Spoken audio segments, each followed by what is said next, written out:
Assalamu alaikum and peace. As America descendants of slaves, foundational black Americans have begun to circle their wagons and designate our own ethnic group so that we can get on code for the empowerment of our people. This has also been going on in the black community, black Muslim community as well.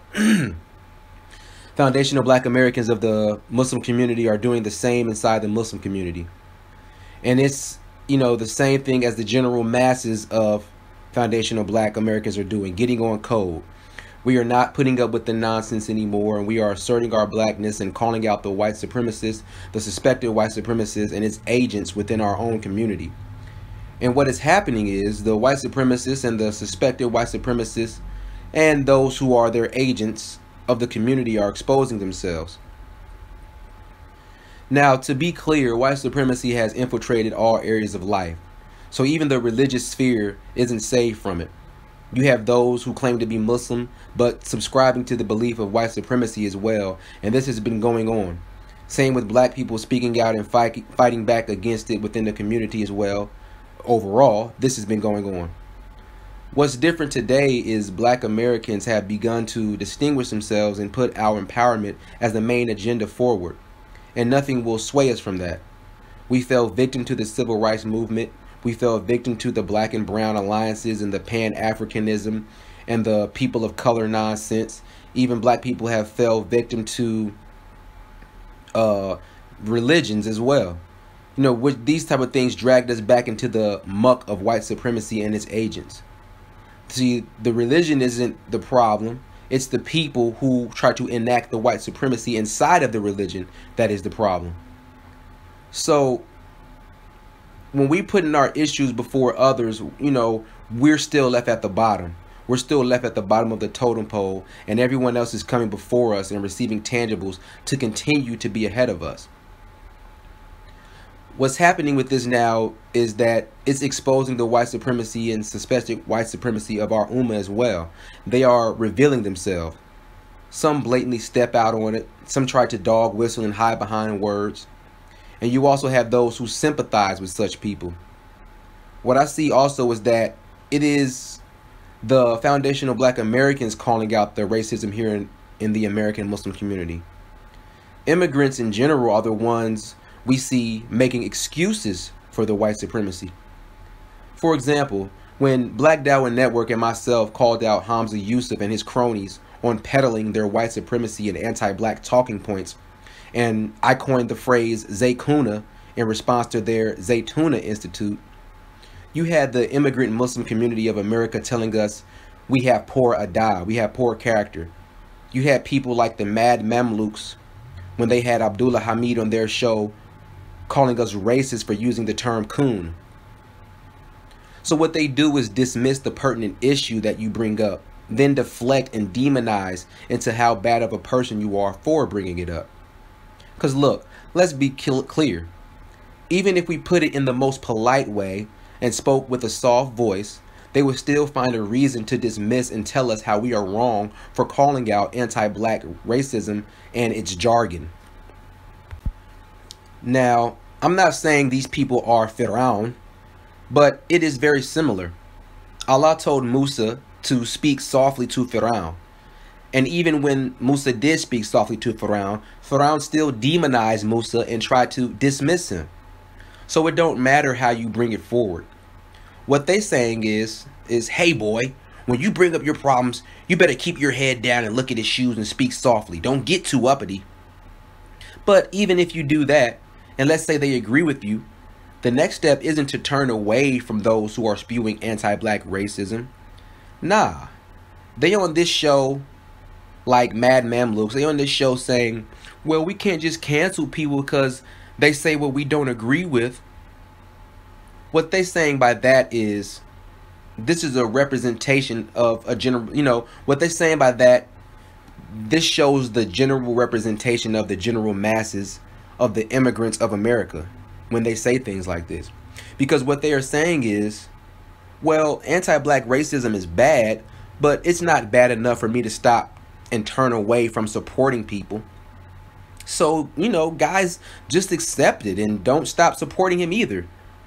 So in their opinion, The answer to white supremacy is to acknowledge it, but then go right back to picking cotton. As Jason Black put it so well, there are two types of black people: the ones who know white supremacy exists and try to do something about it, and those who know it exists and go back to picking the cotton. In the Muslim community here in America, I'm noticing from online and social media that the tides have shifted. It used to be back in the day that our politics was La ilaha illallah, there's no God but Allah. We didn't participate in the non-Muslim political systems, as this was seen as a form of disbelief because it was believed that only Allah is the lawmaker and the lawgiver, which to a certain degree I do agree with. Most political systems of today are not compatible with the political system of Islam, which is Allah is the lawgiver. That voting in a democracy stuff, it only works to a certain extent. You've had times in history where the Muslim dominated populations, the people, the majority of the people, voted for the rule of Islam and voted for it in a majority, and the army would come in and say nope. I'll post a link about Algeria. Algeria is a prime example. They voted for Islam. This was back in 1990s. They voted for Islam, and then the army came in and said, no, we're not having that. This is what the people wanted, though. And that's what democracy is supposed to be about, the will of the people. Yet they put a halt to that. And once you see that, you start to see that democracy is really about the promotion of Satanism, or do what thou wilt. Because as Allah says in the Quran about the majority, that the majority are astray. And he told the Prophet Muhammad, peace be upon him, if you would listen to the majority of the people, you would be destroyed or led astray yourself. So I'm of that mindset. I think that black people, especially black American Muslims, should be coming together with the rest of those black Americans in America and getting on code and circling our wagons and building our base and protecting one another and building our economy. We should definitely be demanding reparation, and those who do choose to vote should be holding their votes until a candidate comes forward that promises such tangibles. Now, if you are outside of that and you want to be allies to the grassroots movement, then that's fine. But don't think that you can come and dictate to us what we must do. Being an ally means you co-sign what we say, and that if you can assist in any way, you do so. As black Muslims in America, we should be calling to Islam as a solution, as Malcolm X did, and also doing whatever we can to replace the system of white supremacy with a system of justice, for it is one of the main problems in the world today. We should also build our self-defense game, because we know how the enemies of justice and equality always come in to massacre our people when we progress and get more on code. Then at the same time, there was a movement of Muslims who would yell from the minbars to not talk about politics in the masjid. Back in the past, when you had those who were saying our politics is la ilaha illallah, you also had those who would be standing up on the minbars in the masjid saying, don't talk about politics. They would preach that politics have no place in Islam, even though this was counter to the encompassingness of Islam. Now, to a certain degree, I agree with those who were saying this, in that you should not be bringing politicians into the masjid, calling the people to a political democratic party or to vote for a certain member. If you are going to call to politics, the only politics that should be discussed in the masjid is that of La ilaha illallah and living in accordance with that. As time has passed here in America, what you see now is that the calling of, to La ilaha illallah has died down, and the calling of not talking politics in the masjid has died down. And what you have now is Muslims going to either the right wing or the left wing of democratic politics. You have those on the left who actually will call people to vote for their Democrats. You will have those on the left who put on the air of social justice and the like. And now you have the right wing, Muslims who think because the right wing is more about conservatism and religious values, that is the side they need to be on, and they call to that. While, it seems everyone has forgotten about Allah and his messenger, or they try to use Allah and his messenger to call to either side.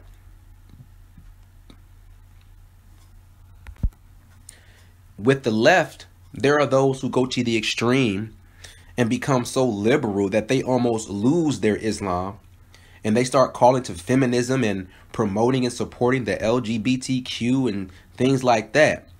And, on the same, for the right, you have what I've heard some call the Ak-right, where you have those American Muslims who not just call to conservatism, but they also call and make excuses for blatant white supremacy, or the ideas of white supremacy, such as white supremacy doesn't exist anymore, or that other term we hear, pull yourself up by your bootstraps, etc. You even have white Muslims in America, many of whom are immigrants, supporting the whole "you will not replace us" chants of the whole Charlottesville rallies. So what we see going on here in a country that is dominated by white supremacy, we see that the issue of race is never going away. The issue of racism is never going away, no matter how much folks try to deny it. And I think that both sides of the American Muslims have become ignorant, or do not even know that both sides of the aisle are dominated by white supremacy. Both sides aid white supremacy. As Neely Fuller said, that white supremacy likes to control both sides of the argument. So what both sides need to realize is to basically give it up. Give up these political parties. You are Muslim. You are to be calling to Allah and his messenger, and you are to be standing for justice, whether for or against yourself, period. You don't have to be Republican or Democrat to do so. The main problem of the globe, as I said, is white supremacy, especially here in America, where this nation was built upon it. So if you claim to be Muslim, this should be one of your main issues that you are fighting against. But see, this is what happens. You have foundational black American Muslims here in this country who know the reality. Their lineage goes back to the killing fields of the American South. So they know what it really is, and they see what it really is. And we are really the only ones who are fighting against it, since we were forced here into slavery. But this is what happens. The coons of America, whether they be Muslims or not, you even have foundational black American coons, they want to find a way to still pick the cotton, but not be beat so much, not get lashed so much, and to be able to live in the big house with massa as well.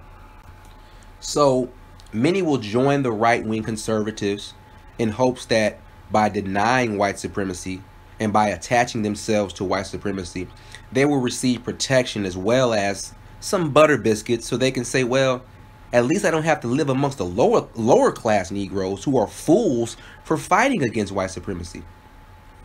Then you have those other black American Muslims or not, who go to the left, and they may talk against white supremacy and may call it out here and there, but they don't make it their main focus. Their main focus is everyone else before themselves. So instead of saying black people, it becomes people of color, black and brown alliance. They begin to promote the LGBTQ because they think that promoting justice for all before their own black selves, who have been receiving hell in the first place, they think that doing that will eventually trickle down to them. And all the other people, all the other people they helped will in turn return the favor to help to form a front to finally fight against white supremacy after freeing everyone else first. Both of these strategies are not working. Then you add to that immigrants who come in, and now the immigrants most times are choosing the side of white supremacy. Some may not outright jump on the Republican bandwagon, but they still join white supremacy in their anti-black hatred campaign. They do so because they are leaving behind their own messed up countries to come here for benefits, and they don't want to rock the boat and mess up their bag that they send back home or to mess up the benefits they get for coming over here. As well as some, as well as back home in their own home countries, they are taught anti-black hatred via the white supremacy that dominates their own countries. So many of these immigrants look at black Americans as dumb because they like, well, hey, we kiss up to Zaddy and we get this paper. Why can't y'all do it? But see, we've been here longer. We see the tricks of that. So we're trying to warn them like, hey, that's not going to work, brother. But yet they think we don't know what we're talking about. And they tell us that, well, we just haven't figured it out yet. And this is what you see today in the Muslim community. This is why there is tension in the masjids across America. Let's go back a little. Because you have foundational black American Muslims who were here from the get-go, from the building we did of this country. So we know the game and we see the tricks. Some 15 to 30% of slaves brought to America were Muslim. So these were the ones who established Islam in America. Now we could go into how Africans and black people have been traveling here and such, and that Islam was already here as well. But what I'm referring to are the blacks who were forced here and stayed here and fought against and had to deal with white supremacy from generation to generation.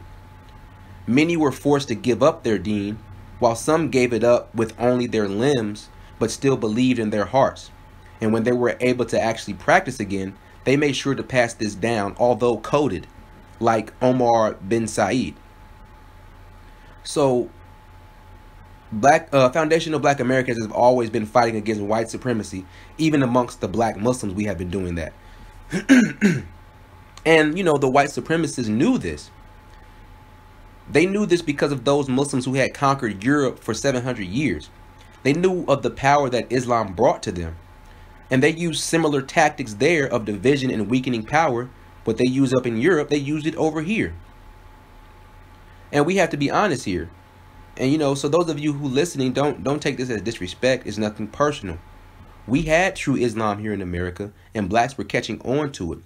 But as I said, the white supremacists saw this and knew of the power and said, hold up, we have to dilute this. We have to cause division. This is when you started seeing all these deviant groups claiming Islam pop up that talked about black nationalism, but mixed it with a twisted form of Islam, which really wasn't Islam. This was to weaken the potency of the true Muslims. White supremacy believes in controlling both sides of the argument. This is why they have these deviant groups as controlled opposition.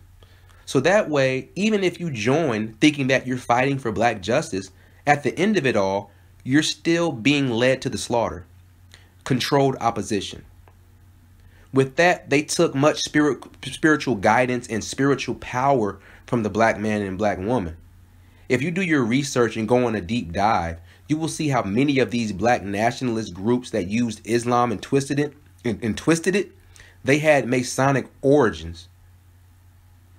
So you see why our spiritual power when fighting for our justice has been curtailed or diluted. But even with them trying to keep us from our spiritual power, they didn't expect a Malcolm X. When he converted to Orthodox Islam and brought many followers with him, this was dangerous. Oh my God, they found their way back to the deen. That's what gave them the power to conquer us and rule us in the first place. Take them out. We were always fighting against white supremacy, but Malcolm X was a shift that let it be known to them that black people will always find their true spiritual power. And they realized that they must keep that controlled and at bay. So, after all these powerful leaders came through via immigration, the white supremacists was like, oh, damn, we got to get rid of this immigration stuff. We got to get this in check. We letting too many who aren't going to fit our agenda. We're letting too many of them in. So it became that many had to start to become vetted. Not only did you have to have your regular identification in order to come over here, you also had to have your coon identification in order to come over here. So the influx of immigrants began to become an influx of cooning and supporting of white supremacy. so that they could get a bag. And although many of them were Muslims, as I said before, they're not going to get down with our fight as foundational Black Americans, because that could mean being sent back home and not being able to get that money. We're rocking the boat. So they have to stay away from us. They have to talk down to us and be against us to show white supremacy that they're not going to try to fight against the system. And so this works well for the white supremacists, because now with the influx of the coon immigrants, and I'm not saying all immigrants are like this, but it's a very big influx of that. So, you know, it works well for the white supremacists, because now they can prop up these anti-Black racist imams. They can prop them up inside the masjid, and, you know, we'll fill the masjid with these people as well. So that the foundational Black Americans who have come to Islam for its truth of justice, they will be surrounded by no type of help or assistance in their fight against white supremacy. And this is what you have. This is why, as I said at the beginning of this section, I said this is why you have tension in the masjids. Because the Black American Muslims are surrounded by anti-Black immigrants. And, you know, these anti-Black immigrants, they'll be polite in your faces because they are Muslims, but they will never fully, you know, the Black American Muslims will never fully be accepted by these immigrants, because in their minds, they are akatas or whatever, or they call you abd or some other anti-Black racist word the other immigrants use for us. Some will even be blatant with their anti-Black hatred, and many in the Muslim community have spoken about this. So they say that Black Americans constitute about 20% of the U.S. population of Muslims, which means, again, we are surrounded by 80% non-Black or immigrant Muslims. And like I said, again, immigrants or non-Blacks aren't the problem. The problem is the anti-Black sentiments flowing throughout the community. So now we look at today. You have now the issues of racism and white supremacy on the forefront, thanks to Black Americans for getting on code and not allowing our narrative to be stifled. This is exposing those who are on our side for justice and those who are against us. And this is going on inside the Muslim community as well, as I was saying. And what's happening is foundational Black American Muslims are tired of it and are speaking out against it and are getting on code with each other as well within the community. And the non-Black and immigrant Muslims who are either ignorant or scared or just downright anti-Black they're getting a little uneasy. They are crying foul about it, as if Islam doesn't enjoin justice, as if Islam doesn't enjoin good and forbid evil, as if Islam doesn't say stand out for justice whether for or against yourselves. You know, what such people who don't want to stand against injustice are saying is, damn, why can't y'all just let us use you and be quiet about it? That's what they're saying. They're saying, we're trying to prove to white supremacy that we are grateful for them allowing us over here, and we are doing that by aligning with their disdain for you. So if you really see us as your brothers and sisters, you will allow it and you won't say anything. You want us to be able to feed our families and support ourselves, right? Then why are you rocking the boat and making white supremacy get agitated? They may send us back and it'll be all your fault because you want to be so uptight about a little anti-Black racism. You're a strong people, so keep accepting it so we can live off of your backs. And we like, nah, we're not having that anymore. You're going to respect us or we're going to turn from you and call you out until you repent and change your ways. So now you have people trying to diminish racism in our eyes. The evidence of this can not only be seen in the public, in actual living color, but it also is blatantly and codifiedly revealed on Twitter, where people can hide behind usernames and really say what they want to say. I want to bring up a few examples of this. There was somebody on Twitter by the name of Javextus. I don't know if I'm pronouncing that right. That's their @ name. And, they're online on Twitter doing a poll asking and comparing things that are very odd. One poll asked, question for Muslims, what is worse? Saying the N word, and they got in parentheses hard R, or is shirk, polytheism, worshiping others with Allah? Now, if you look at the poll, the Muslims, they answered the question that yes, shirk is worse. But people began to ask, why are these two things even being compared? Then he asked another similar poll question. Of, which is worse, slavery or praying to a grave? And again, the Muslims answered that shirk is worse. And again, the brothers and sisters asked him, what is the point of this? The point of this, I will tell you, it's to diminish racism. To basically say, well, since racism isn't as bad as shirk, then stop bringing up the issue of racism in our community. As long as they're still Muslims, it shouldn't matter how racist they are. So then you had those, hiding behind their usernames, jump in and try to cape for what this person was doing. So this person on Twitter who goes by the handle of Abu Smiles, which really looks like a troll page, by the way, he says, I think the point is it highlights people's Aqidah issues and what they value more. Aqidah has to do with, the belief. I responded, proper belief is to be against racism. So now he's trapped.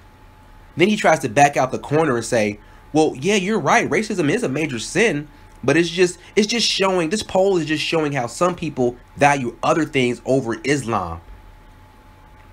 I'm like, huh?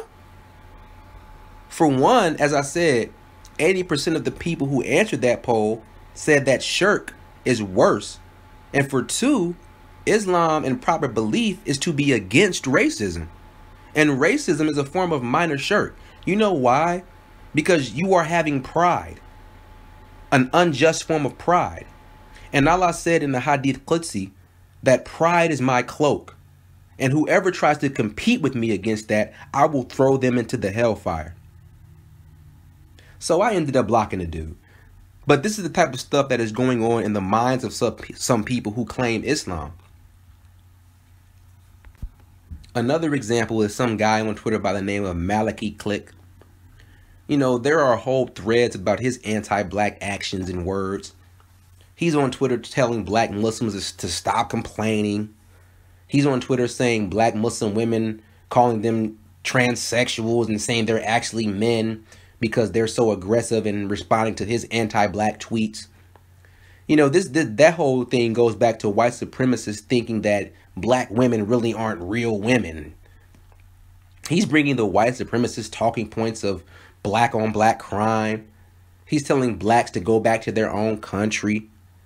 Bruh, this is our country. We not immigrants. We have no other home to go to. This is our home. I could keep going in on him, but I went back and forth with him about his tweets and he ended up blocking me. And one thing white supremacists or suspected white supremacists love to do when you call them out is to begin to troll. Because they would rather be looked at as a fool than to have to admit that the way they are thinking is wrong and incorrect. And he had one tweet, I didn't get to capture it, where he was saying how if black people keep bringing up white supremacy and racism in the Muslim community, it's going to make white people want to leave Islam in masses because they're feeling attacked. What? Again, that's what I was just saying earlier. That, this whole, let us keep being anti-black towards you and, and stop talking about it. I guess he feels that Islam is in need of them. But Allah says he is not in need of any of us, white, black, or any other people. So what is your point of saying there would be a mass exodus of white people? That's that Jesus white worship complex of, oh no, please don't leave. We need you here, sir. We won't know what to do without you in our lives. That's that mentality of the slave master where they felt that black people needed them or they couldn't do anything on their own. So within the community of Islam and in the sphere of America as a whole, this type of stuff is going on. They want us to be silent or to believe, hey, it's not that bad. Just like with this Harriet movie. They are pushing this propaganda to us of slaves didn't really live that badly. And they even had, they even had love for their slave masters. Then in this movie, they're making they got their white savior in the movie, but then they paint the black man as the villain. A totally made up character named Bigger Long, where if you replace the B with an N, then you get the inside white supremacist joke, as well as Bigger Longer. That's a reference to the black man's genitalia, which the white supremacist fears because of genetic annihilation. This is another thing that Maliki Click guy would also reference in his tweets, talking to black men who were coming at him about his tweets. He would say how, they don't have male parts, they have women parts, and he would constantly refer to using his genitals, saying, I wouldn't even pee on you, or something like that. So now the genetic annihilation fear is being shown. He also talked about basically only working and building with other white people and building up his own tribe. Now, that's fine. That's not a problem. If that's what you're doing, if people are more generally drawn to their people. But once you start throwing in your anti-black sentiments into the mix, then it becomes nice. It's not like that. It's not just that. Now what you're doing is trying to build your own covert and silent white supremacist enclave within Islam. What exactly are you afraid of? What these white supremacists are afraid of is genetic annihilation, amongst other things. And Dr. Frances Cress Welsing in her book ISIS Papers put it so well. And what I'm starting to realize is this fear of genetic annihilation was given to them by Shaitan, Iblis. This is where it started. Iblis was afraid of being genetically replaced by humans. The same way the white supremacists are afraid, like I said at the beginning about the Charlottesville rally, they are afraid of being replaced. You will not replace us. This is the same fear of Iblis, of Shaitan. Because before the humans, the jinn existed. And the jinn became evil, and Allah pretty much wiped them all out except for some, including Iblis. And Iblis, he was so pious that Allah brought him up to the heavens in his presence. This is the same way you have with these white supremacists who try to come into Islam, and they put on the air of becoming pious, but they really haven't given up their anti-blackness. And so Allah knew this about Shaitan, and he exposed it. Because then Allah said, okay, I'm about to create a new race of people, the human race. And I want you all to bow down in respect of this new human race. That's when that fear hit Shaitan. Oh no, I'm about to be replaced. I'm up here worshiping Allah and doing all this, and he just going to replace me? And not only that, now I have to bow to him? Which means I have to submit my pride? Oh, hell no. You will not replace me, Allah. No, I will not bow to him because I am better than him. This is similar to what's going on in our community. Black people are calling out the white supremacy and anti-black hatred within the community. And now the suspected white supremacists are saying, hey, what are you doing? Are you trying to get rid of us? No, we're trying to get rid of white supremacy. Well, hey, I'm white. Now you're trying to get rid of us and demonize all of us. Hey, now you're attacking all of us because you want to call out racism. You're wrong. Now, because you're calling out racism, all us white people, we need to come together so you will not replace us. Huh? If you're not racist or a white supremacist that we're speaking of, then why are you worried? If anything, you should be on our side fighting against it as well. But instead, you're telling us to stop complaining. Hit dogs holler, and this is making you look real suspect. So yeah, man, let's not stop calling out this stuff, people. We have to keep going hard and circling our wagons and staying on code. We've had enough. If you claim Islam and you're not going to be against white supremacy and racism, then we're just going to turn from you and reject you and not support you until you repent and you apologize and then you make amends. We know you're going to try to shame us into feeling bad about calling it out. You're going to try to shame us to make us feel that what we're doing is sinful for calling it out, or that somehow calling for justice is somehow demeaning Islam in some way. But Islam is about justice. So us calling out white supremacy and trying to replace it with a system of justice is us doing what Islam calls us to. So that's all I wanted to say. Thanks for tuning in. Don't forget to like, subscribe, share, and all that good stuff. And with that, this has been Muslim and Black in America. I was your host, Bilal Abdullah. Peace and assalamu alaikum.